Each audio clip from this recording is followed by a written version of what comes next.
¿Qué tal? ¿Cómo están? Bienvenidos a Ecosociales. Yo soy Yamile Moncada y el día de hoy vamos a platicar acerca de los montos y valores que estarán operando durante 2023 en las aportaciones patronales y continuación voluntaria. Y también tendremos en jurídico lo que es la desaparición forzada. Así es que comenzamos.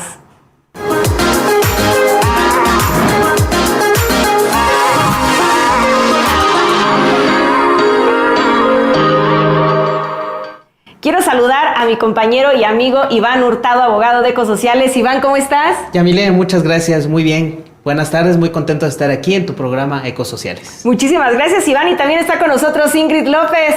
Hola, mucho gusto. Yamile, Iván, ya estamos conectados en redes sociales justamente para estar recibiendo todas sus preguntas, dudas, comentarios a través de las redes sociales de Yamile Moncada en Facebook, Twitter, TikTok e Instagram. También nos pueden escribir en el WhatsApp 55 48 24 02 28. Así es que, perdón Ingrid, ya te estaba interrumpiendo, llámele, ya empiece a mandar mensajitos para que podamos atender sus dudas en materia de seguridad social, Ingrid. Así es, Yami, entonces esperamos todos sus mensajes, comentarios a través de redes sociales. Bueno, ahora sí, arrancando con el tema que nos atañe el día de hoy, vamos a hablar acerca de todos estos valores que van a estar operando durante 2023 y que de alguna manera ha habido mucha confusión de cuál sí aplica, qué no aplica, qué es, como son tantos los números, son tantos los valores que estarán vigentes durante todo este 2023, la intención del programa del día de hoy, Iván, es esclarecer y desenmarañar toda esta información para que tenga de alguna manera mucho más puntualidad y claridad en qué y cómo van a estar operando estos valores. De entrada, yo quiero que pongan su mente en blanco para poder poner en orden cada uno de los valores que estarán vigentes durante 2023. Y uno de los primeros conceptos es que cada año en el mes de febrero, esto solo aplica en el mes de febrero, para aquellas personas que ya se encuentran pensionadas, ya sea por vejez o por cesantía, quienes ya cobran una pensión, para hacerlo mucho más claro y puntual, quienes ya se encuentran cobrando una pensión, cada año esta pensión se va a actualizar. Es decir, pues arrancaste con un monto de 2,000 pesos, pero cada año este monto de pensión se va actualizando con el resultado que arroje la inflación del año inmediato anterior. Es decir, el cierre del año pasado de la inflación de lo que fue 2022 resultó en un valor aproximadamente de 7.82%. Aproximadamente ese fue el valor con el que se cerró la inflación del año pasado, y ese valor es el monto que va a operar, o el dato que va a permitir actualizar las pensiones de aquellas personas que ya se encuentran con el beneficio de la prestación económica, es decir, quien ya en la actualidad venga cobrando una pensión, ya sea por vejez o por cesantía, para a partir del 1 de febrero tuvo que haber recibido esta actualización a su pensión. ¿Cómo es esto? Bueno, el monto que tú recibas, 5,000, 10,000, 15,000, 30, 40, le vas a sumar este 7.82%, y lo que resulte es la actualización de pensión que te corresponderá para este año. Allá, Ingrid, a ver si me puedes ayudar a hacer algunos números, y por poner un ejemplo, una pensión de 20,000 pesos hay que aumentarle el 7.82%. Y esa diferencia es la actualización, el monto de actualización que le va a corresponder a tu pensión. Ojo, ¿a quiénes les toca esta actualización? A quienes ya vienen cobrando una pensión. Oye, es que yo me voy a pensionar en marzo, o yo me pensioné en enero. ¿Me corresponde o me aplica este porcentaje de actualización? No. Este porcentaje aplica para todas aquellas personas que ya se encontraban pensionadas, que ya tenían la pensión, ya sea de vejez o de cesantía. Y este aumento solo aplica de febrero a enero del siguiente año, porque también hay una falacia, Iván, donde les están haciendo creer, ahí hay una persona en redes sociales que es un contador, en YouTube para ser muy específico, que cada año les vende la idea que les debe de dar el instituto retroactivo de la actualización de su pensión del mes de enero. No, porque opera de enero a febrero, es decir, esta actualización va a estar vigente del 1 de febrero al 31, no sé si son 30 o 31 días de enero del siguiente año, de 2024. y en febrero, el 1 de febrero de 2024, empezará la actualización de las pensiones de quienes ya se encuentran pensionados con el cierre de la inflación que resulte de 2023. Entonces no te puede dar retroactivo el IMSS del mes de enero, que es lo que están vendiendo, de que les va a corresponder este retroactivo. Y a ver si ya tenemos el dato, Ingrid. Pues ya, nos están saliendo 21,564 de una pensión de 20,000 pesos. Esa sería la actualización que les va a corresponder. Entonces, cada quien en casita agarre su pluma, su hoja calculadora, y el monto que recibían le tienen que aumentar el 7.82%. No se actualiza con el valor del salario mínimo ni el valor de la UMA. No tiene nada que ver esto, y es lo que veníamos platicando, Iván, de que la gente cree de que las pensiones se actualizan conforme el valor del salario mínimo. Ojo, anteriormente sí operaba esta dinámica, pero hace varias décadas. A razón de la administración de las botas, recordarán hace ya un rato, 2004 fue aproximadamente, el presidente en turno determinó que el aumento que recibían las pensiones en aquel entonces era en función, efectivamente, del aumento porcentual que recibía el salario mínimo, ¿sí? Pero el salario mínimo era tan pequeñito el aumento que recibía, que era mucho más elevado el aumento porcentual que se obtenía por parte de la inflación. A razón de ello, este presidente dijo, oigan, pues mejor que se actualicen las pensiones en función de la inflación, para que evidentemente pues vaya acorde, ¿no? Aumenta la canasta básica, pues que también en ese mismo orden de ideas aumente la pensión.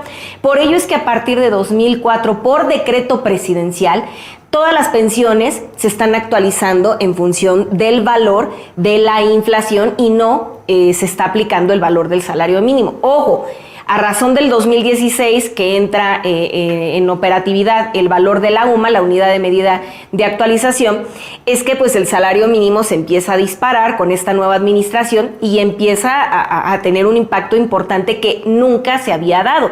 Esto sí, históricamente el aumento porcentual que ha recibido el salario mínimo, pues sí, es un abismo, es un años luz de cómo se venía manejando. Sin embargo, no están aplicando esa actualización con las pensiones. Preguntas del auditorio, oye, ¿qué no deberíamos de regresar a que se nos actualicen las pensiones en función del valor del salario mínimo? Pues sí, estaría muy padre.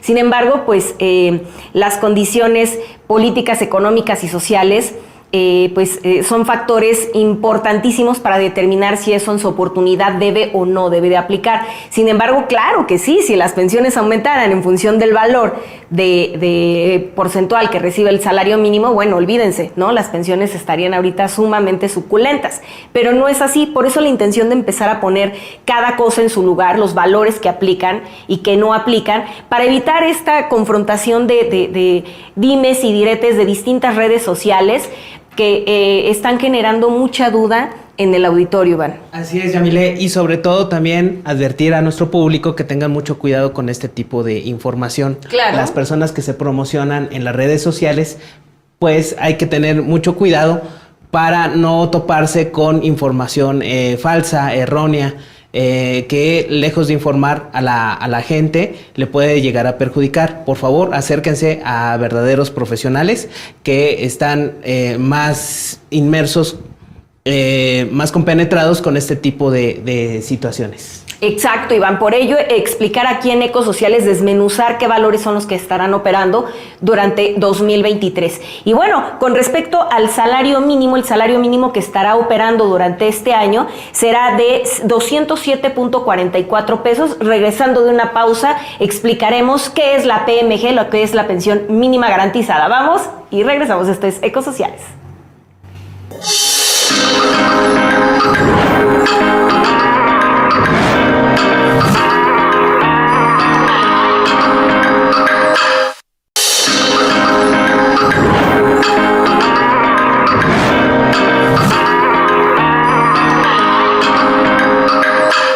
Ya estamos de vuelta aquí en Ecosociales y vamos a platicar ahora de los montos y actualizaciones de las pensiones. Así es, Iván, y bueno, como lo comentamos antes de irnos a una pausa, ahora vamos a hablar de lo que es la pensión mínima garantizada, que es otro valor que estará operando durante 2023.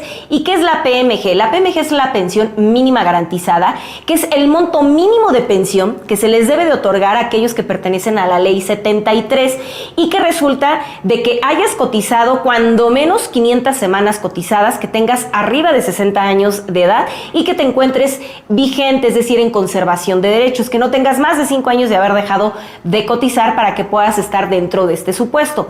Y lo menos con lo que te puedes pensionar será un monto igual a un salario mínimo. Ojo, aquí sí aplica en una PMG, sí aplica el valor del salario mínimo más un 11% adicional por decreto precisamente de la administración de las botas, Iván. Entonces, para 2023, todas aquellas personas que cumplan con el supuesto de cumplir con los requisitos establecidos por Ley 73, tengan 60 años en adelante y pertenezcan a este antiguo esquema, el monto mínimo con el que se va a ranquear la pensión mínima garantizada será 17,000 pesos. ¿Pero de dónde resulta este valor? Bueno, este valor resulta del salario mínimo, que es de 207.44 pesos, lo vamos a multiplicar por el factor 30.4, que es un factor universal, y nos va a dar la cantidad de 6,306.17. A esto se le va a aumentar un 11% por decreto, quedándonos la pensión mínima garantizada que estará operando durante 2023 en 7,000 pesos, prácticamente son 6,999.85. Pero aquí es donde viene otro tema, porque la gente que ya tiene una pensión con un monto inferior al que yo estoy refiriendo, es decir, que tengan una pensión por viudez, por riesgo de trabajo, por invalidez, que oscile, no sé, desde los 2,000, 3,000, 4,000, se les ha hecho creer, Iván, que se les va a actualizar la pensión al monto mínimo, lo que es la pensión mínima garantizada. Y esto es totalmente falso, esto no aplica. Y en redes sociales, TikTok, en donde quieran, hay personas pseudo especialistas que no tienen de especialistas nada, están ofreciendo y ofertando que ellos les van a actualizar su pensión porque por ley les corresponde cobrar el monto mínimo de 7,000 pesos. No es así, solamente este monto mínimo, lo que es la pensión mínima garantizada, aplica para un solo perfil. Para aquellas personas que los astros se les hayan alineado y que durante este 2023 tengan 60 años en adelante, pertenezcan a Ley 73, tengan 500 semanas cotizadas cuando menos y hayan manejado salarios mínimos, salarios bajos. Con lo menos con lo que se van a poder pensionar es con este valor del salario mínimo más un 11% adicional, que este 11% adicional opera desde el 2004 a la fecha y eso fue por decreto presidencial de esa administración. Más no aplica para pensiones de riesgos de trabajo, para viudez, para invalidez, orfandad, no aplica. En otro programa hablaremos de en qué momento a ellos les aplica a este tipo de pensiones, les aplica su actualización.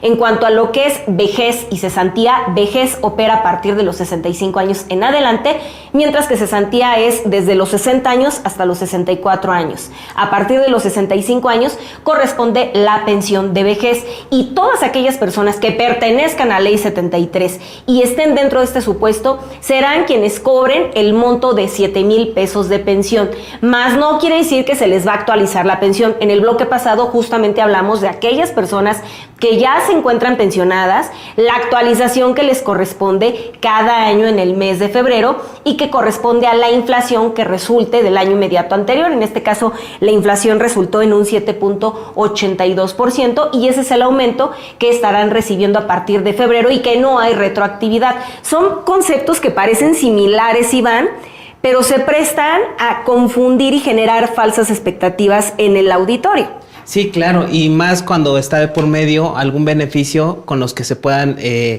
enfrentar estas personas, estos pseudoprofesionales que quieren engañar a la gente. Claro, porque ellos cobran al final del día, ¿estás de acuerdo? Por prestar un servicio que finalmente no va a tener un resultado. Para nada, pero creo que ya tenemos algunas preguntitas, Ingrid, por parte del auditorio. Así es, Yami, ya nos están escribiendo a través de redes sociales. También les damos las gracias por seguir nuestra transmisión en vivo a través de Facebook en la página de Yamile Moncada Oficial. Nos están preguntando, entonces mi salario no se va a actualizar, es decir, mi pensión. Por lo que entiendo, únicamente es la cantidad que recibimos ese año y el que sigue no seguirá igual. Le mando un saludo, le agradezco, Javier Solares. Bueno, Javier Solares, ahí te va. Las pensiones, todos aquellos que ya se encuentran pensionados, cada año se va a actualizar en función de la inflación. va acorde el aumento de nuestra pensión en función de la inflación. Aumenta la canasta básica, también va a aumentar en esa misma proporcionalidad el monto de pensión. Si tú ranqueaste o empezaste a cobrar una pensión de 10,000 pesos, cada año ese monto se actualizará solamente con el valor de la inflación que resulte del año inmediato anterior. Más no es que ya tengo ahora 65 años y me van a dar el 100%, no. Ese es otro tema que también ahorita lo vamos a comentar. El porcentaje que te corresponde por edad queda fijo y estandarizado. Si yo tengo 61 años o tengo 60 años, me corresponde el 75%. Pero el año que viene, que ya tengo 61, ¿me lo actualizarán al 80%? No. Te corresponde ese 75% porque tú solicitaste tu pensión a esa edad y ese porcentaje es el que queda fijo. Se va a actualizar conforme a la inflación, pero no creas que cada año va a ir aumentando un 5% hasta llegar al 100%, falso. Eso es una falacia total. Yamile, entonces podemos recomendarle al público, al menos los que son régimen 73, que siempre estén al pendiente de ese valor de la inflación. Es correcto. El porcentaje que de inflación es lo que va a determinar el aumento de su pensión al año que sigue. Vámonos con la siguiente pregunta, Ingrid. Así es, Yami, nos están comentando, doctora Yamile, entonces yo como estoy pensionada por viudez, ¿no va a aumentar mi pensión? ¿Es lo que estoy entendiendo? No, sí, claro, todas las pensiones aumentan, pero en distinta proporcionalidad. Ahorita estamos justamente desenmarañando toda esta situación y estamos hablando de cesantía y de vejez. Lo que es cesantía y vejez es la pensión que normalmente se solicita después de los 60 años de edad, en la cual te quedas sin conexión laboral por una cesación involuntaria, es decir, tú no solicitas quedarte sin trabajo y a razón de ello es que el IMSS le entra el quite para que puedas seguir obteniendo una entrada, esto de acuerdo también al artículo 123 constitucional. Para lo que son las pensiones de vejez, riesgos de trabajo, invalidez, orfandad, claro que aumenta la pensión, pero bajo otro contexto que más adelante en otra transmisión estaremos explicando qué aplica y cómo se actualizan las pensiones de invalidez, riesgos de trabajo, orfandad. Ahorita es el concepto de vejez y de cesantía. También tenemos al señor Jorge, quien es fiel seguidor de la página y nos pregunta, es decir, que cuando yo aumente mi pensión, ¿tengo que solicitarlo o esto se va a dar solo? Esto es de manera automática, el 1 de febrero de cada año les llega la actualización. ¿Cómo lo pueden comprobar? Que es una interesante pregunta. Bueno, lo pueden comprobar solicitando ante la unidad médica o también en el área de prestaciones económicas de la subdelegación del IMSS que les corresponda, solicitando el documento informe de pago. Este documento, que es un informe de pago, es un documento desglosado en el que les va a aparecer el aumento que recibieron. Pero vamos a continuar hablando al respecto, regresando de una pausa aquí en Ecosociales.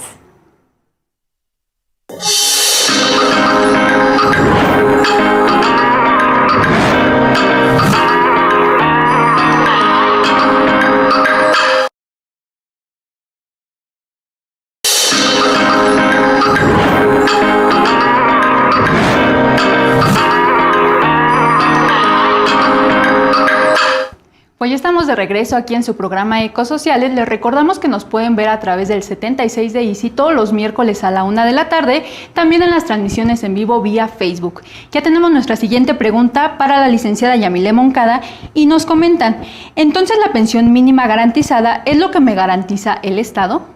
Es correcto, la pensión mínima garantizada es lo mínimo que te garantiza el Estado, pero ojo, solamente este concepto de PMG aplica para aquellos que pertenecen a la Ley 73, porque íbamos a explicar el siguiente valor que estará operando durante este 2023.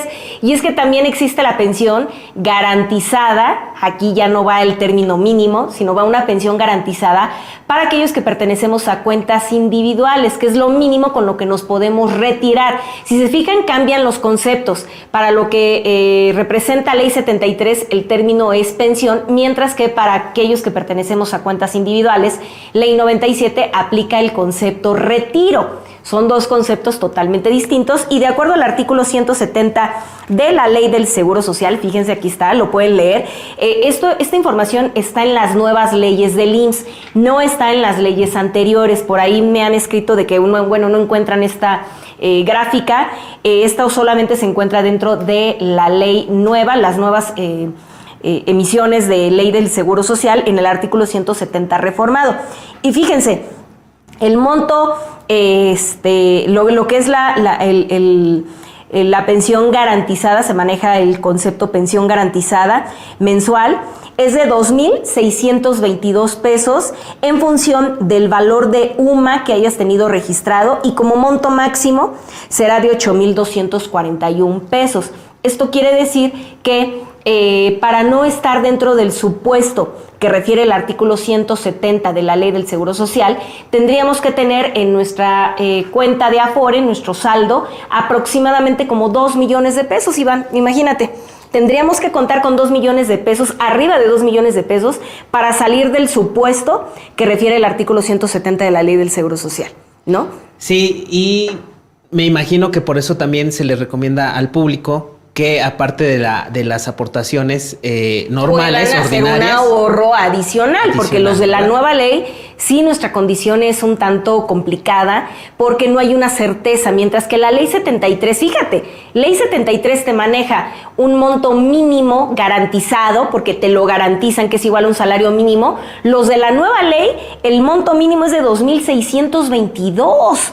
O sea, en comparativa con los 7,000 que cobran los de ley 73, pues estamos en un abismo total, en un detrimento muy marcado para quienes pertenecemos, para la derechohabiencia que pertenece al nuevo régimen pensionario.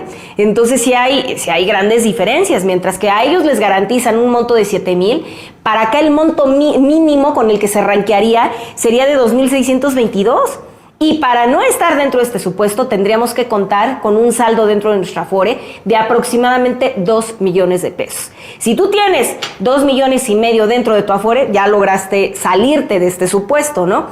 Pero si eres de los que estamos en el común denominador como tu servidora, pues nos va a tocar retirarnos con lo que refiere la tabla del artículo 170 de la Ley del Seguro Social, Iván.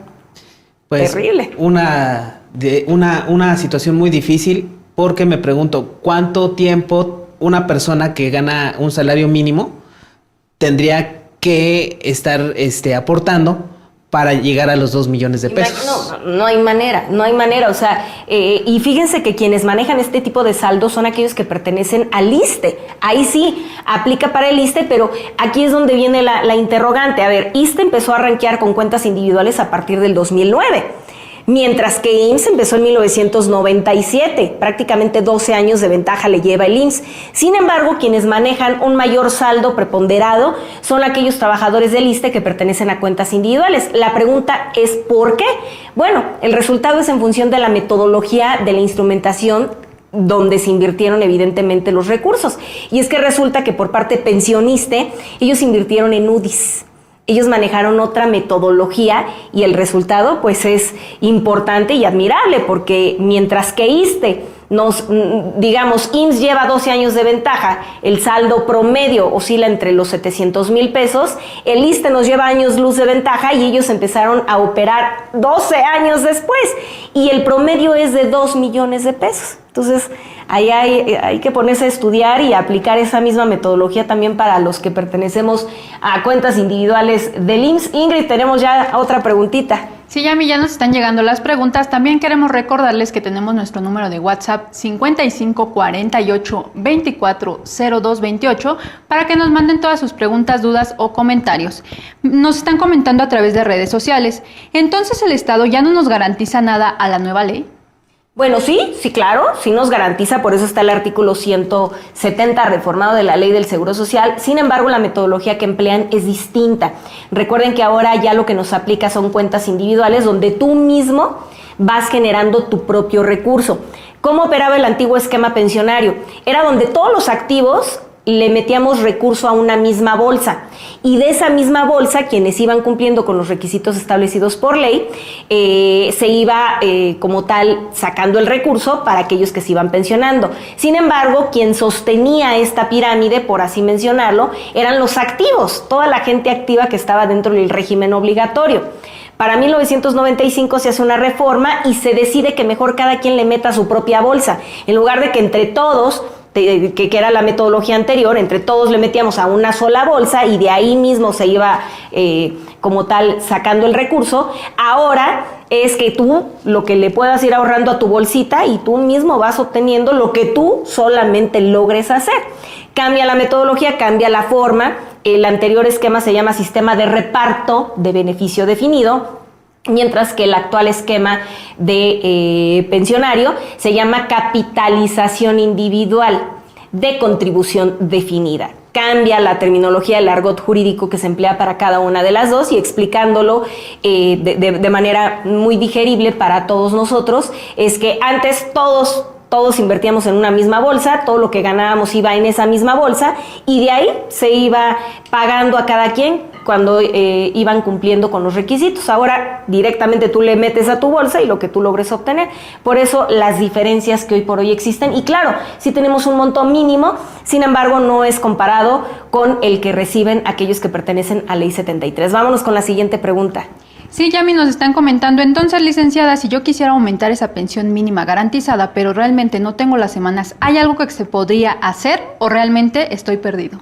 Bueno, sí hay algo que se puede hacer y es que con tiempo, por eso Ecosociales les dice que no les dice las palabras que muchas veces ustedes quisieran escuchar. Claro, vas a obtener una pensión de 70,000 pesos porque es falso. Para preparar una pensión se requieren años de anticipación.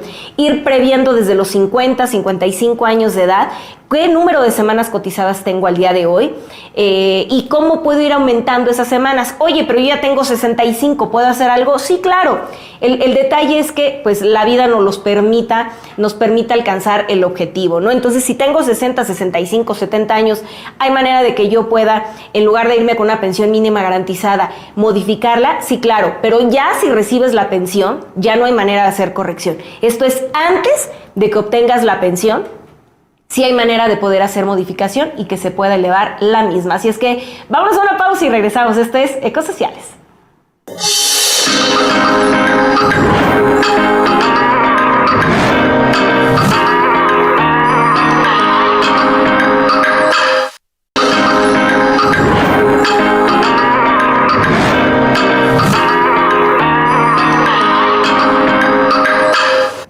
Bien, ya estamos de regreso aquí en Ecosociales, recordándoles que nos pueden ver a través del canal 76 de Easy los miércoles en punto de la 1 de la tarde. Y bien, ya estamos también en la sección de jurídico con el licenciado Iván Hurtado, quien en esta ocasión nos va a platicar acerca de la desaparición forzada. Iván, pues es un gran temazo platícanos de qué se trata. Es un gran tema, Yamile, y un tema demasiado preocupante. Los datos oficiales indican que 100,000 personas han sido objeto de desaparición forzada. Y es que es algo que ya normalmente pues es pan de todos los días. Fíjate que ese es el punto. Yo creo que no debemos de llegar a una situación de normalizar ese tipo de actividades que tanto flagelan a la sociedad. Sí, claro, yo lo ves como algo muy normal. Pues sí, y también crea un sentido de inseguridad hacia las personas que están en el contexto de la persona desaparecida. Yo te quiero preguntar que de entrada, ¿qué es la desaparición forzada? O sea, te quitan, es como, para no confundirlo, como cuando se me fue ahorita el término, pero te secuestran, ándale. ¿Es lo mismo que el secuestro? Mira, una nota distintiva de la desaparición forzada es precisamente la calidad del sujeto activo, que es el delincuente. El delincuente, la persona que ejecuta esta acción, es un servidor público. Ese servidor público va a realizar una privación de la libertad de cualquier persona en cualquier modalidad, llámese arresto, llámese detención, llámese lo que sea que conduzca a una privación de la libertad. ¿A eso cómo se le llama? Eso es la desaparición. Esa es la desaparición forzada, pero lleva inmerso otro elemento. El primer elemento es que tiene que ser cometido por un servidor público. O sea, ese es el punto determinante a diferencia de lo que es un secuestro. Exactamente. Okay. El segundo es que se lleve a cabo la privación de la libertad. Y el tercer elemento es que después de que se haya cometido esa privación de la libertad, ese servidor público niegue esa privación de la libertad y niegue el paradero de la persona desaparecida. Ah, ok. Entonces sí hay una gran diferencia. Exactamente. Claro, ok. Ahora, también la pueden llevar a cabo particulares con el consentimiento de un servidor público. A ver, ¿esa cómo aplicaría? Como un ejemplo. Un ejemplo, ya tenemos a la víctima privada de la libertad y tal vez un tercero con anuencia del servidor público mantiene esa desaparición, mantiene ese ocultamiento. Permiso al final del día. Exactamente. ¿No? La persona del sector público sí. le permite que haga de las suyas para retenerlo ahí, quizás para algún recurso, ¿no? Para obtener algún lucro indebido, pero tiene evidentemente la autorización del servidor público. Del servidor público, es decir, siempre va a intervenir en todo momento el servidor público. Ok.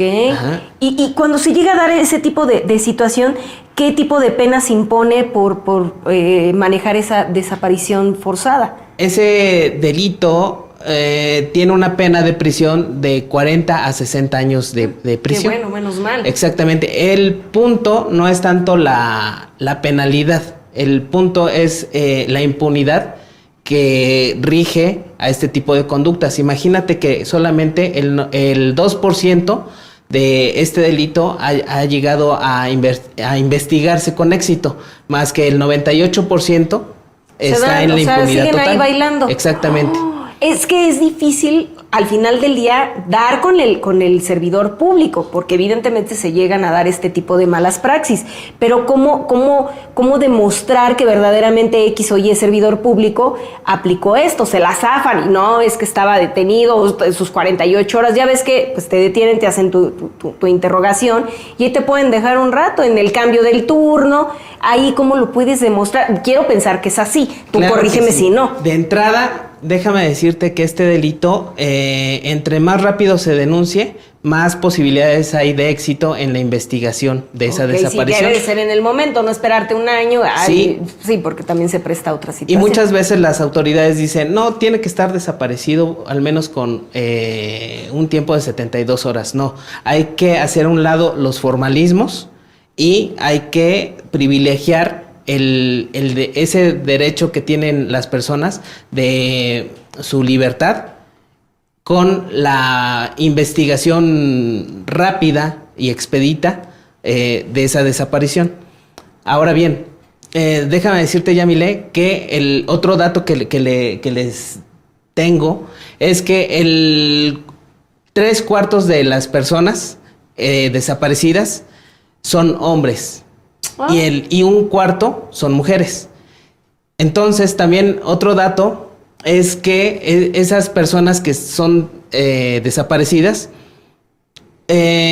son el sostén principal de sus familias. Hombres, sí, claro, son los que llevan el recurso económico a la casa. Exactamente. Sin embargo, hay otra problemática que se enfrenta cuando la familia pues ya está totalmente desanimada.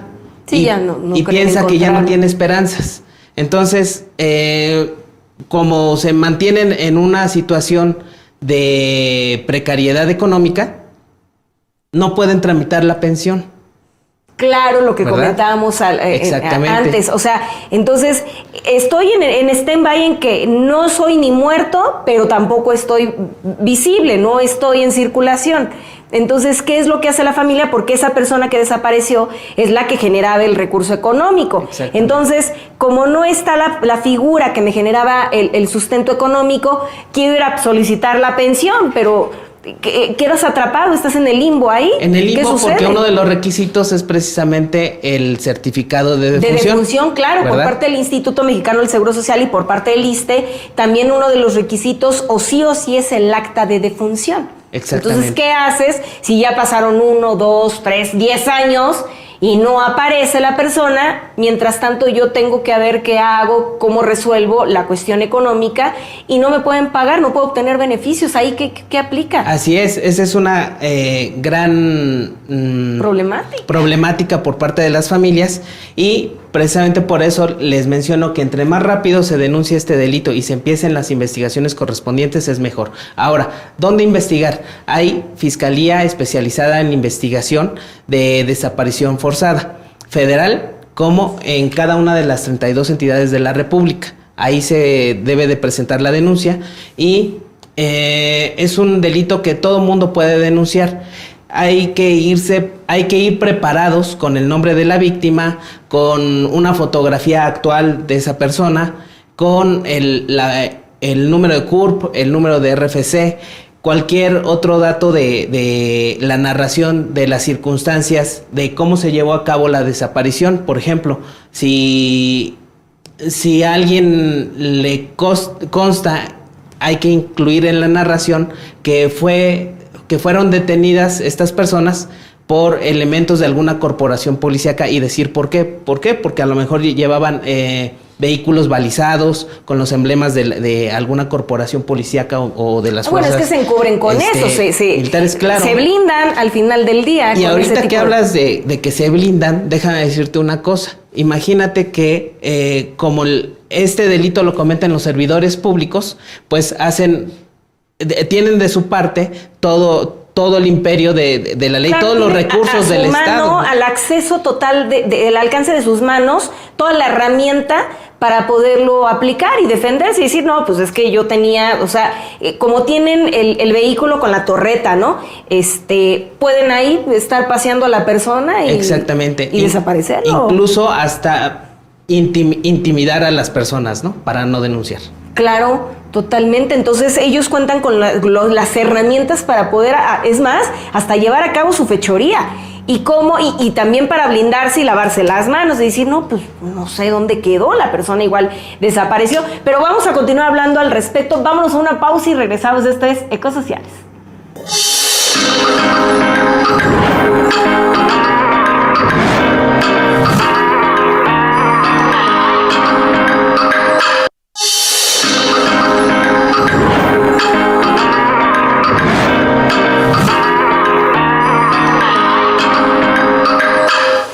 Pues ya estamos de regreso en su programa Ecosociales. Les recordamos que nos sigan por Vive TV, el 76 de Easy, todos los miércoles a la 1 de la tarde. Y tenemos nuestra primera pregunta para el licenciado Iván. ¿Qué protege al familiar del desaparecido? Bien, pues las autoridades tienen que proteger a las víctimas, familia del desaparecido, de la siguiente forma. Primero tienen que apoyarlos para la búsqueda inmediata, eficaz y eficiente del desaparecido, y por otra tendríamos que ver el supuesto a ver si está siendo intimidado o no. Aquí hay una parte muy importante. Acabo de decir que la mayor parte de los desaparecidos son hombres. Entonces, ¿a quién le toca realizar la búsqueda, denunciar la desaparición? A las mujeres. Y muchas veces son víctimas de intimidación, de violencia. Entonces la autoridad debe de protegerlas, emitiendo ciertas medidas de protección a favor de los familiares. ¿Qué tipo de medidas pudieran llegar a ser? Porque si en efecto hasta te hacen dudar de tu propia declaración. Es más, te hacen creer que tú eres quien desapareció a la persona y no sus compañeros, ¿no? Sí. Me tocó ahí sí un caso, Iván, donde la persona fue a denunciar que detuvieron a esta persona, se presentó y ya no llegó. Entonces cuando fue, oye, pues ya se tardó mucho el interrogatorio.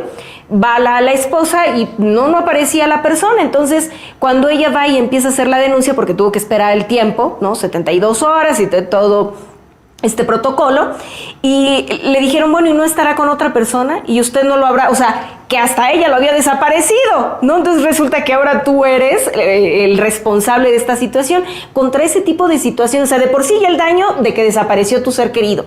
Y segundo, ante las autoridades que te ponen prácticamente a dudar de ti mismo, ¿no? Si eres quien verdaderamente eres. Sí, claro. Bueno, en este caso, Yamile, en primer término, las autoridades no deben de estar revictimizando a las víctimas con ese tipo de presiones en su... ¿Qué hacen en ese momento?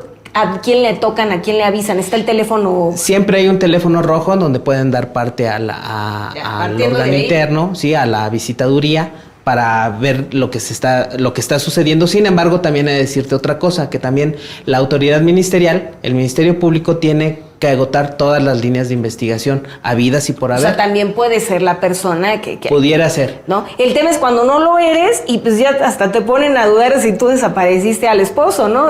Había algún conflicto, tienen algún... la pregunta que ella me dijo si tenían seguro de gastos por muerte, ¿no? El seguro de vida. Sí, claro. Dijo, pues sí, no, igual y lo desapareciste para quedarte con la lana. O sea, no se sabe, sin embargo, en este caso, pues sí estaba verdaderamente preocupada, pero no lo había analizado de esa manera, que al final del día la autoridad tiene que agotar todo. Así es, ¿no? tiene que hacer sin una investigación caer en la integral. revictimización. Exactamente, ni al hostigamiento, ¿no? Sí, claro.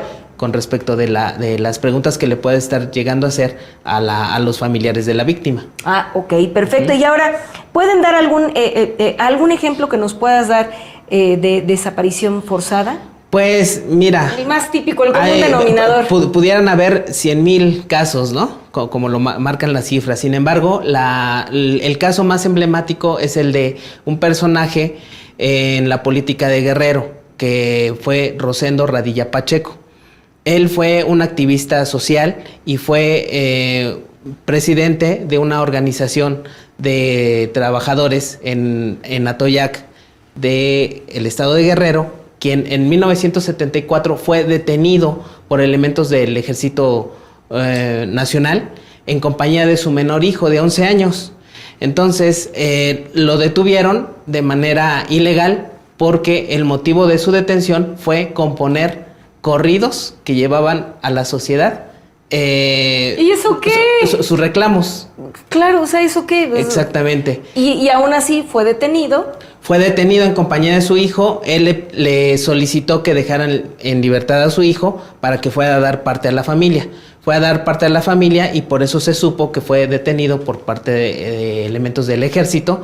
Y con base a eso, en el 2009, la Comisión Interamericana de Derechos Humanos condenó al Estado mexicano por violación a los derechos humanos, por la violación de la vida, de la integridad física de Rosendo Radilla Pacheco, y también lo condenó a una reparación integral. ¿O nunca apareció? No se sabe, y ese es otro de los puntos.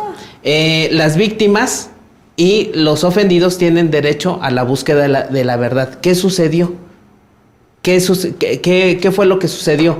Entonces, lo primero que tienen que hacer las autoridades es buscar a la persona desaparecida si no saben dónde está. Si saben dónde está, entonces tienen que hacer lo posible para coartar, para romper con esa privación ilegal de la libertad. Y si están muertos, pues buscar la verdad. O ahora, ahí te va, a ver, hechos. Me surge otra pregunta. Pasando ¿cuánto tiempo tiene que pasar para que te declaren muerto? ¿O puedes quedarte así toda la vida? No, en principio, qué bueno que haces esa pregunta también, porque cabe decir que ese delito es imprescriptible, no prescribe. Bueno, menos mal. Exactamente, no prescribe y tampoco se puede dar por muerto a una persona porque se tiene que probar eso también.